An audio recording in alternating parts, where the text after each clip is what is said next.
मित्रों नमस्कार। मैं प्रोफेसर पंढरीनाथ पाटिल।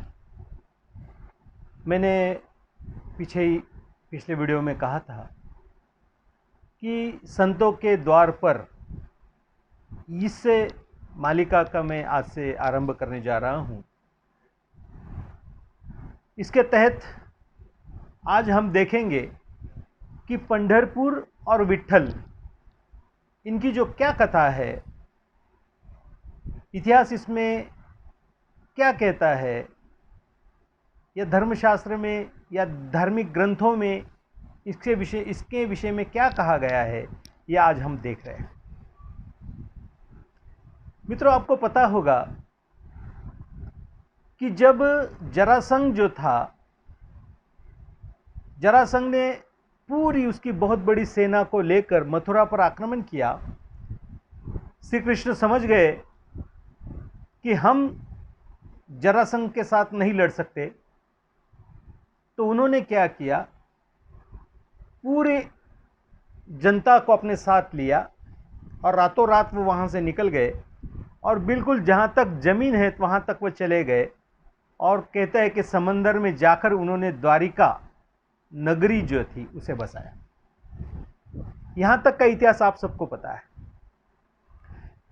उसके बाद क्या हुआ, कहते हैं कि यह काल यवन नाम का एक बहुत बड़ा दानव था और उसे यह वरदान था कि वह अपराजित होगा, वो किसी को भी हरा सकेगा। तो उसने सोचा कि अभी सीधे द्वारका पर ही आक्रमण कर दे, कृष्ण को ही हम अगर पराजित करते हैं तो पूरा विश्व हमारा हो जाएगा। और कालयवन ने क्या किया, द्वारिका पर आक्रमण कर दिया। जब द्वारिका पर आक्रमण किया तो कृष्ण ने देखा कि अगर कालयवन यहां पर आ गया और यहां पर उसने अगर हमला कर दिया तो बहुत सारा नुकसान होगा, बहुत सारे लोग हमारे मारे जाएंगे। श्री कृष्ण ने क्या किया कि उन्होंने जैसे ही कालयवन को आते देखा, वो कालयवन को देखकर भागने लगे। अब कालयवन को लगा कि अरे देखो ये मुझे डर रहा है, और कालयवन ने क्या किया, उनके पीछे भागना शुरू किया। श्री कृष्ण आगे आगे, कालयवन पीछे पीछे, श्री कृष्ण आगे आगे, कालयवन पीछे पीछे। और फिर भागते भागते श्री कृष्ण जो थे वो एक गुफा में चले गए। और उस गुफा में एक राजा थे, राजा मुचकंद उनका नाम था। जब देव और दैन्यों का युद्ध हुआ था, उस युद्ध में राजा मुचकंद ने देवों का साथ दिया था और देवों को विजय दिलाने में बहुत बड़ी भूमिका उनकी रही थी। जब देवों की विजय हुई थी तो देवों ने कहा था राजा मुचकंद से कि बताइए आपको क्या चाहिए। तो राजा मुचकंद ने कहा था कि कई वर्षों से मैं जगा हूं, मैं सोया नहीं हूं ईश्वर, तो क्या करो, मुझे सोने का वरदान दे दो कि मैं ऐसी गुफा में जाके सो जाऊं कि जहां मुझे कोई जगाने नहीं आए। और अगर कोई मुझे जगा दे और मैं उसकी तरफ देख लूं तो वो कोई भी हो, वो ईश्वर हो, दानव हो, मनुष्य हो, जानवर हो, कोई भी हो, वो जलकर भस्म हो जाए। और कहते हैं देवताओं ने उनको वरदान दिया कि जी आपको तथास्तु, आप चिरकाल तक आप सोते रहेंगे। और कहते कि यह सतयुग की कहानी है, सतयुग की। फिर उसके बाद सतयुग गया, त्रेता युग गया। अब मैं द्वापर की बात आपको बता रहा हूं कि द्वापर युग में श्री कृष्ण हुए थे। और राजा मुचकंद वहां पे कहते 2 युगों से वो बिल्कुल सोए हुए सो रहे थे वहां शांति से। और ये श्री कृष्ण जी को पता था।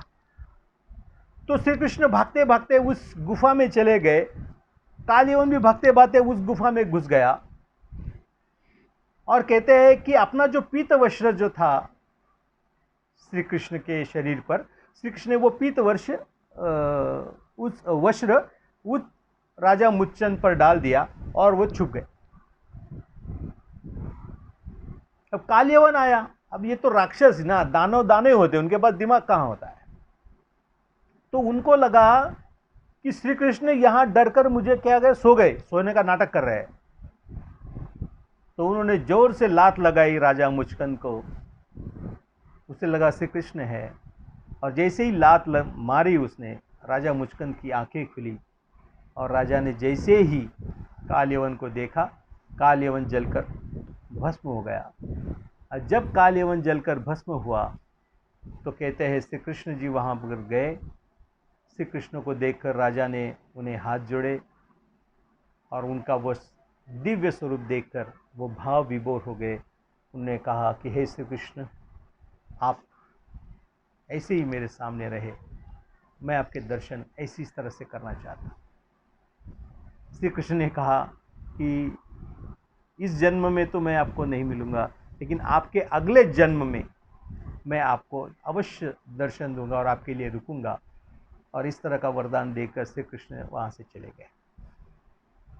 कहते हैं कि कलयुग में वही राजा मुचकंद जो थे वो पुंडलिक के रूप में महाराष्ट्र में उनका जन्म हुआ। दिंडेरा वन करके एक बहुत बड़ा इलाका था जहाँ पे काफ़ी घनदाट इस तरह का वन था। उस दिंडेर वन में कहते हैं कि पुंडलिक का जन्म हुआ। और उधर द्वारिका में क्या हुआ कि द्वारिका में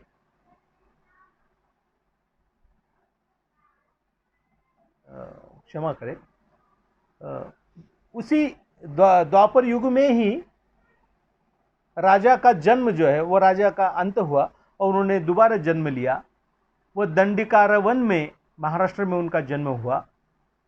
और उधर द्वारिका में क्या हुआ, द्वारिका में रुक्मिणी माता और श्री कृष्ण के बीच कुछ अनबन हो गई।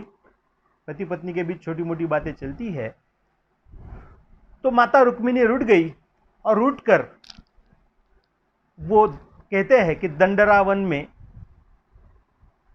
वन में वो रूठ कर चली आई। अब आपको ये प्रश्न सता रहा होगा कि वो रूठ कर फिर द्वारिका के पास इतने सारा सब छोड़ के वो सौराष्ट्र में है और यहाँ से सीधा महाराष्ट्र में ही रुक्मिणी माँ क्यों आई होगी। तो उसका कारण ये है कि रुक्मिणी माता जो थी, इनका जो राज्य था, इनका जो मैका था वो कौंडिन्यपुर था। मतलब वो अमरावती के पास आज भी वो राजा, अर्थात अब वो सब तहस नहस हो गया, लेकिन वहाँ पे वो गांव है और वो देवी का मंदिर भी है जहाँ से रुक्मिणी माता को श्री कृष्ण जो है वो अपने रथ पर बिठा कर लेकर गए थे। राजा रुक्म वहाँ पर था। तो कौंडिन्यपुर, आप ये कह सकते हैं कि रुक्मिणी माता को महाराष्ट्र के विषय में बहुत सारी जानकारी थी, इसलिए वो वहाँ से निकलकर सीधी दंडिकार वन में, वो दिंडेरा वन में वो आकर चली गई और वहाँ पर वो रही। श्री कृष्ण जब उनको जब पता चला तो वो वहाँ से निकले और निकलकर वे माता को खोजते खोजते कहते हैं दिंडेरा वन में आए। इधर जो पुंडलिक जो थे, इनका जन्म हुआ और जन्म के बाद से ही वो नटखट थे। वो किसी की बात नहीं ठीक से सुनते थे, हुड़दंग मचाते थे दिन भर। तो माता पिता को लगा कि इसकी शादी कर दे, हो सकता है कि शादी के बाद ये सुधर जाए।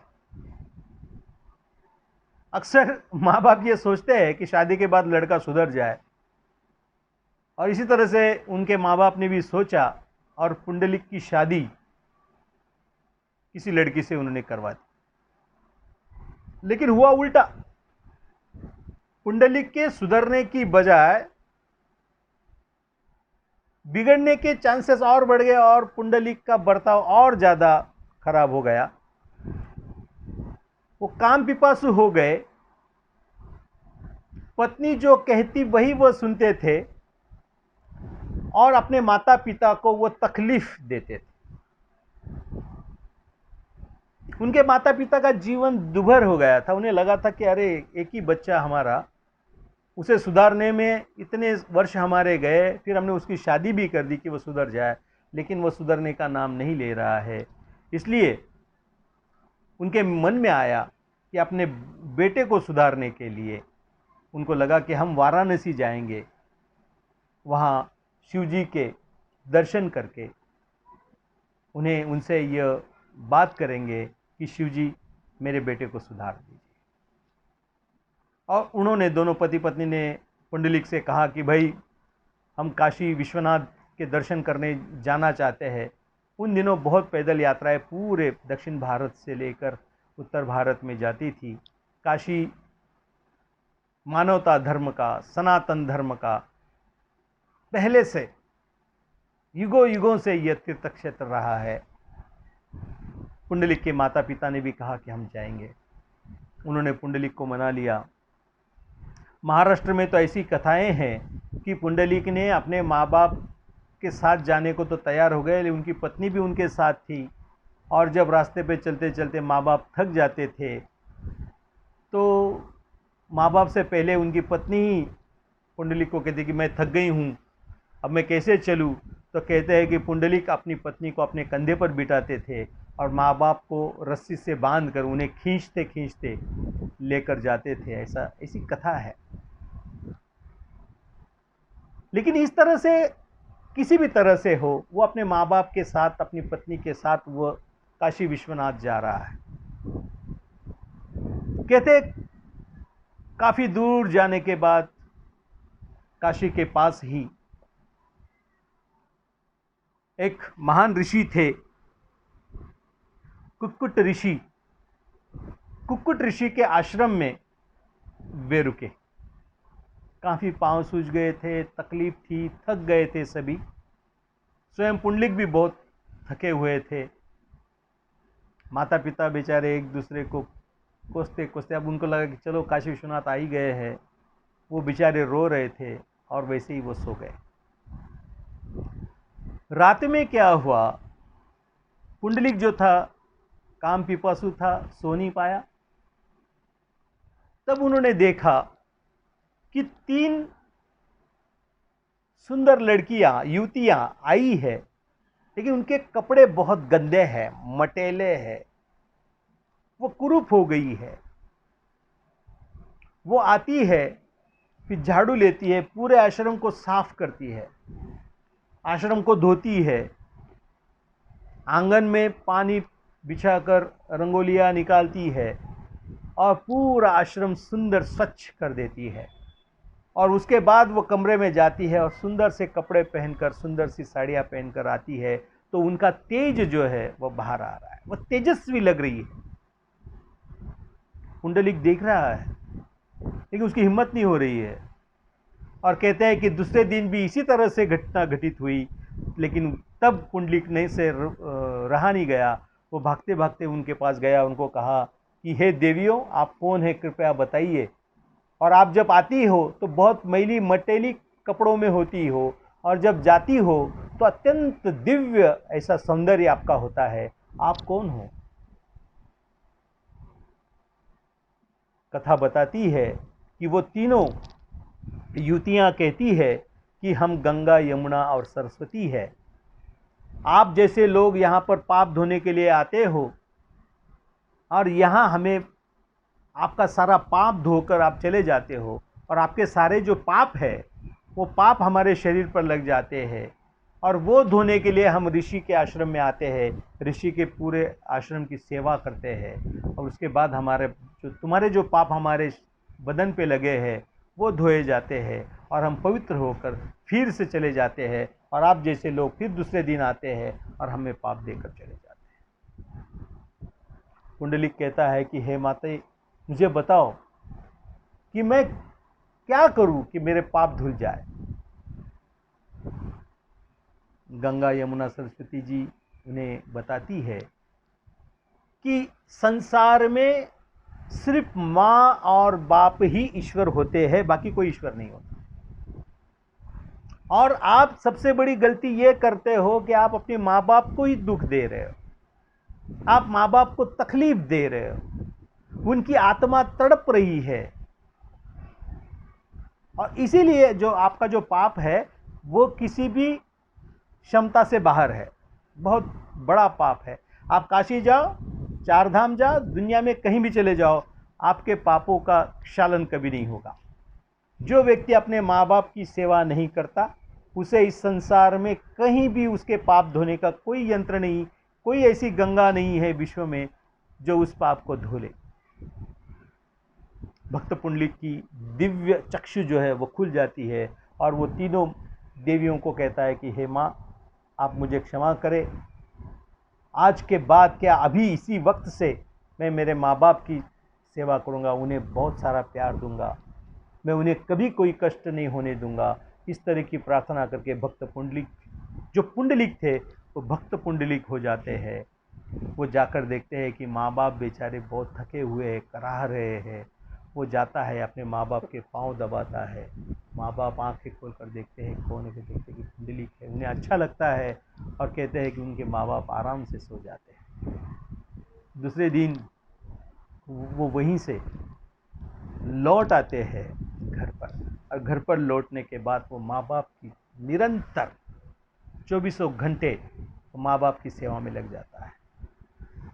जब यहाँ पर श्री कृष्ण रुक्मिणी माता को ढूंढते ढूंढते आ गए, उन्हें तब तक वो कीर्ति जो थी पुंडलिक की, भक्त पुंडलिक की, वो वहाँ उन तक पहुँच गई थी कि भक्त पुंडलिक नाम का कोई है जो दिंडेरा वन में रहता है। और कहते हैं कि वो रुक्मिणी माता के पास आते हैं, रुक्मिणी को वो मनाते हैं, ये रुट कर तू इस तरह से आ गई वगैरह वगैरह, उन पति पत्नी में जो संवाद हुआ होगा। कहते हैं रुक्मिणी माता फिर भी नहीं मानी है ठीक से। वो फिर कृष्ण कहते हैं कि चलो यहाँ पर कोई भक्त पुंडलिक करके है जो बहुत अपने माँ बाप की सेवा करता है, तो चलिए हम चलते हैं, उनके दर्शन करते हैं, उससे मिलते हैं, उसे दर्शन देते हैं।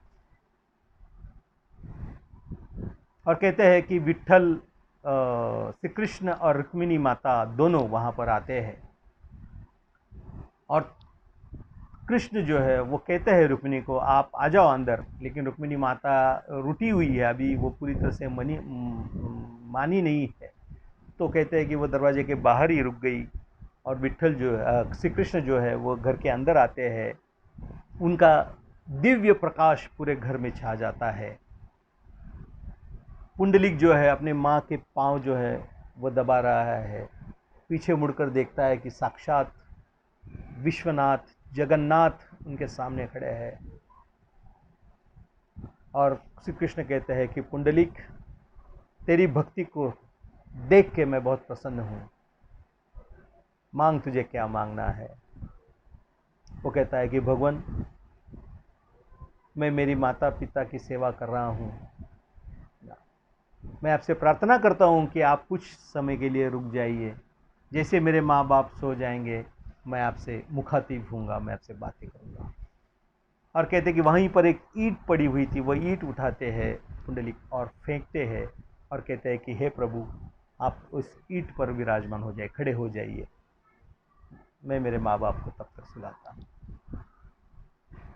कहते हैं कि श्री कृष्ण उस ईंट पर खड़े हो गए, और काफ़ी समय लग रहा था। जब आप ऊब जाते हो, है ना, जब आप किसी की राह देख रहे हो, देखो आप रास्ते पे खड़े हो तो आप कमर पर हाथ रख लेते हो,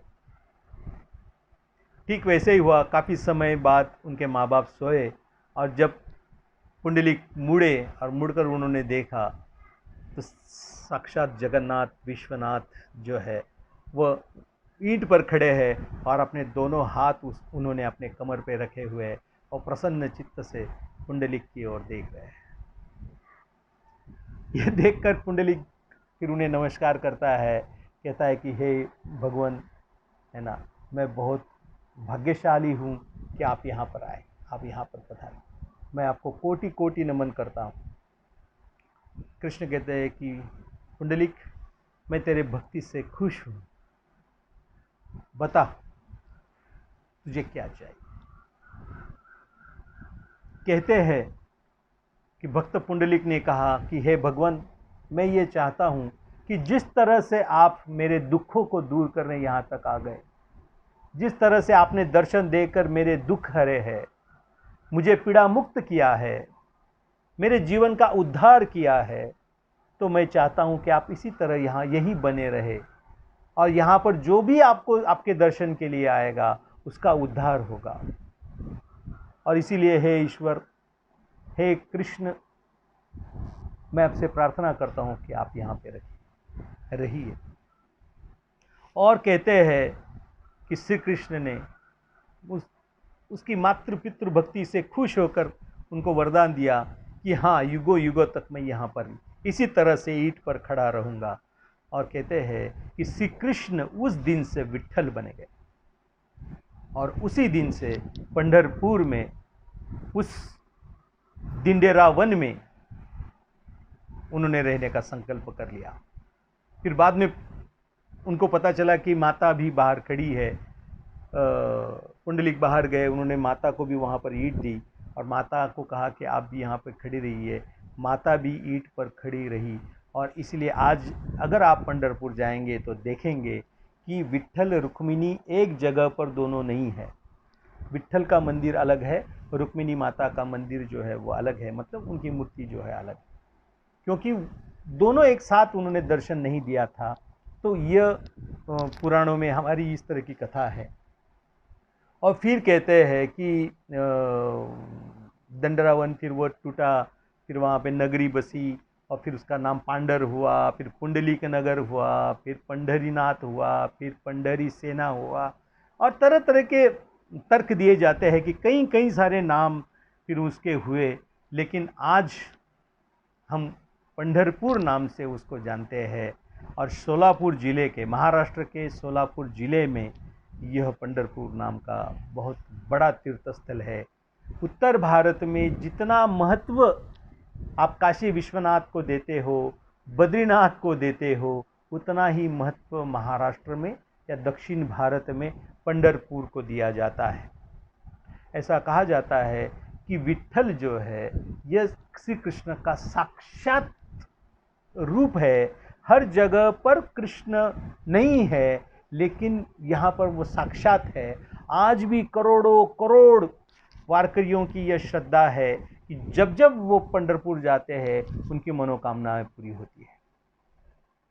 हर वारकरी जो पैदल अपने गांव से 200, 500, 700 किलोमीटर दूर पैदल चल के जाता है, वह वारकरी वहाँ कृष्ण के दर्शन या विट्ठल के दर्शन नहीं कर पाता, वो तो कलश के दर्शन करके ही पावन हो जाता है।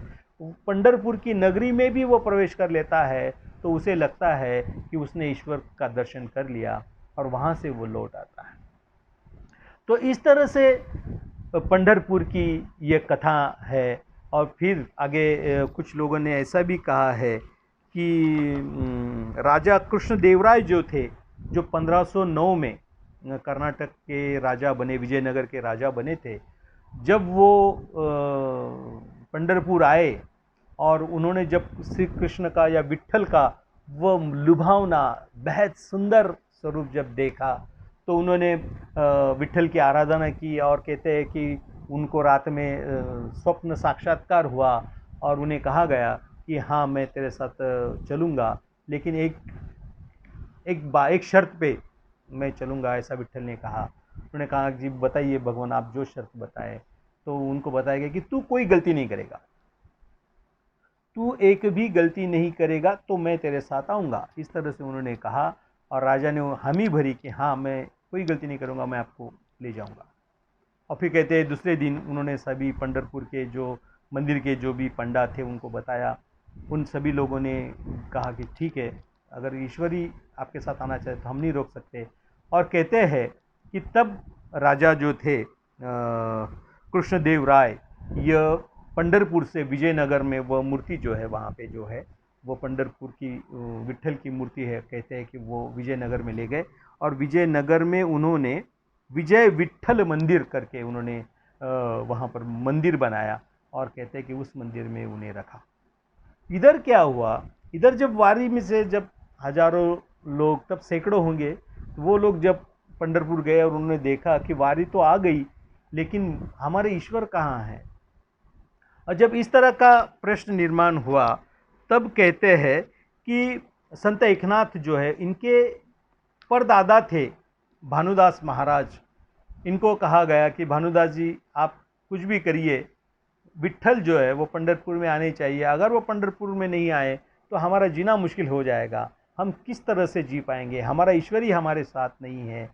तो कहते हैं कि संत भानुदास जो थे, महाराज जो थे, वो विजयनगर में गए और विजयनगर में जाकर उन्होंने देखा कि विट्ठल जो है, उनका जो मंदिर है वो बिल्कुल ताले लगा के बंद है।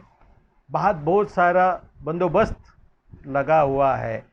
जैसे मथुरा में जन्म हुआ था श्री कृष्ण का, ठीक उसी तरह की पाबंदियाँ उस मंदिर में लगी। भानुदास महाराज ने देखी और उन्होंने वहाँ जाकर विट्ठल की आराधना की। और कहते हैं कि रात में विट्ठल का जो मंदिर था उसके सारे जो सिपाही थे वो सो गए और मंदिर के द्वार भी खुद ब खुद खुले। और भानुदास महाराज विट्ठल जी के पास गए, उन्होंने कहा कि भगवान आप पंढरपुर चलिए। तब विट्ठल ने, आपने कहते हैं कि उनके गले में जो मोती की और हीरो की माला राजा ने पहनाई थी वो निकाली और भानुदास महाराज के गले में डाल दी। और फिर कहते हैं कि भानुदास महाराज वहाँ से चले गए, उनको कहा कि तू कल हम देखते हैं। और फिर कहते हैं कि जब राजा सिपाहियों को पता चला कि विट्ठल के गले में कोई माला नहीं है, मोती की माला, हीरे की माला जो है वो चोरी हुई है, और तब भानुदास महाराज के गले में देखकर उनको गिरफ्तार किया जाता है और उन्हें फिर राज्य में लाया जाता है, राज्यसभा में, और उन्हें फिर देहदंड की शिक्षा दी जाती है, फांसी की सज़ा भानुदास महाराज को दी जाती है। और बिल्कुल गाजे बाजे के साथ भानुदास महाराज को फांसी के तख्ते की तरफ ले जाते हैं। तब कहते हैं कि वहाँ पर विट्ठल जो है वो प्रकट होते हैं और राजा को कहते हैं कि तूने गलती की है कि एक निर्दोष व्यक्ति को तुमने दोषी करार देकर फांसी की सज़ा दी है, ये आपका बड़ा दोष है। तो अब मैं यहाँ पे नहीं रहूँगा, मैं इनके साथ जाना चाहता हूँ। और तब कहते हैं कि राजा ने कहा कि ठीक है भगवान, मेरी गलती हो गई, लेकिन मेरी गलती हो गई इसलिए आप यहाँ से जा सकते हैं।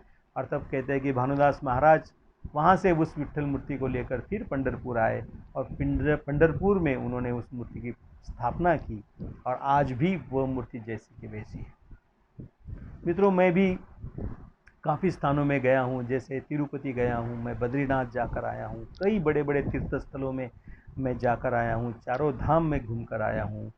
भारत में कोई भी इतना बड़ा तीर्थ स्थल नहीं है जहाँ भगवान के दर्शन उनको स्पर्श करके होते हो। मित्रों, पंढरपुर एक ऐसा तीर्थ स्थल है जहाँ पर आप बाकायदा ईश्वर के पाँवों को, वो जो विट्ठल की मूर्ति है उनके पाँवों को छूकर, अपना सिर उनके पाँवों पर रखकर आप आशीर्वाद ले सकते हैं।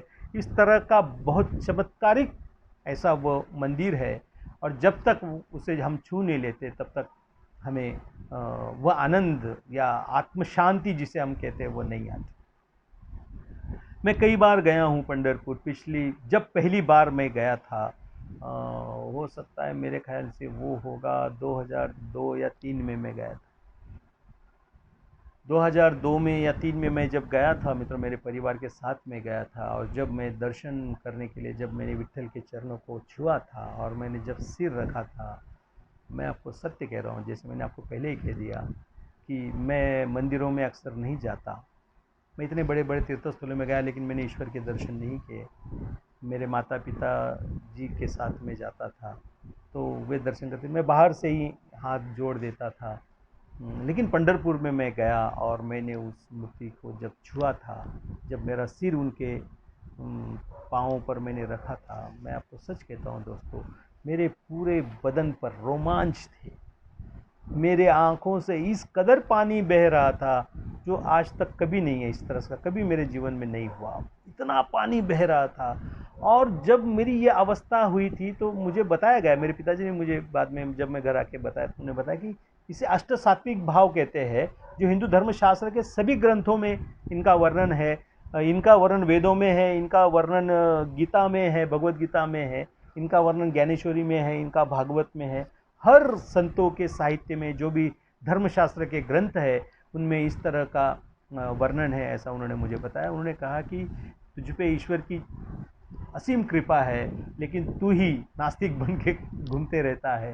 लेकिन वो अनुभव मैंने सचमुच किया है, बिल्कुल रोमांच, आंखों से आंसू मेरे इस कदर बह रहे थे, मैं आपको क्या बताऊं। आंखों से मेरे आंसू ही नहीं रुक रहे थे और मैं स्वयं अचंभित था कि ये क्या हो रहा था।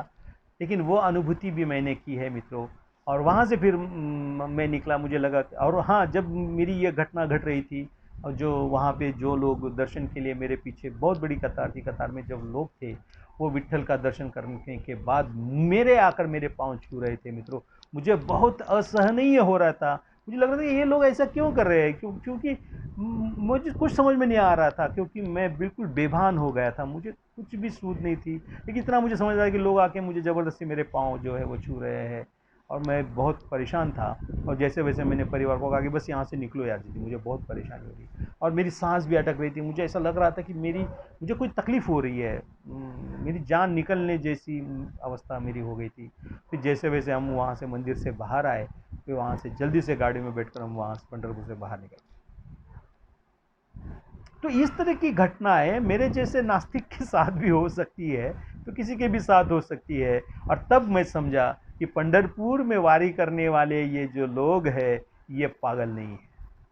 ये जो अद्भुत अनुभव है, ये अद्भुत आनंद जो है, ये आनंद हर किसी के बस की बात नहीं होता दोस्तों। ये आनंद उसे ही मिलता है जो वहां पर जाता। आप होटल में जाएंगे तो खाना मिलेगा, होटल वाला आकर आपको खाना थोड़ी देगा, और देगा भी तो वो ही देगा जो उसके पास बना है। आप जाएंगे तो आपको जो चाहिए वो मिलेगा ना। ईश्वर है नहीं है, मैं इस झंझट में जाना नहीं चाहता। मैं ये चाहता हूँ कि जो मेरा वारकरी, जो हमारे वारकरी कर्नाटक से आते हैं, आंध्रा से आते हैं, तेलंगाना से आते हैं, महाराष्ट्र से आते हैं, सुदूर 300 400 500 किलोमीटर पैदल चलते चलते जाते हैं, वो पागल नहीं है। उन्हें ईश्वर की एक अद्भुत लीला उन पर काम करती है। इनमें से किसी को भी पत्र नहीं लिखा जाता, किसी को भी आमंत्रण नहीं दिया जाता, फिर भी करोड़ों लोग, वो क्या शक्ति है कि ये करोड़ों करोड़ लोग पैदल चल के इतनी दूर चले जाते हैं। इन्हें क्या मिल जाता है? क्या इन्हें खाना नहीं मिलता? इन्हें घरों में तो खाना मिल रहा है। यहाँ इनकी खेती जो है, खेती के काम अटक जाते हैं, इनकी मजदूरी के लाले पड़ जाते हैं, इनमें कई सारी अड़चनें निर्माण हो जाती है। घर में कोई बीमार अगर हो जाता है तो भी वो वापस लौट कर नहीं आते। वो विट्ठल को दर्शन किए बगैर, विट्ठल भले वो कलश का दर्शन हो, भले वो पंढरपुर की सीमा में जाना हो, भले वो भीमा नदी में स्नान करना हो, वहाँ पर उन्हें जो खुशी मिलती है दोस्तों, वो अद्वितीय ऐसी खुशी है, उसकी तुलना हम किसी से नहीं कर सकते।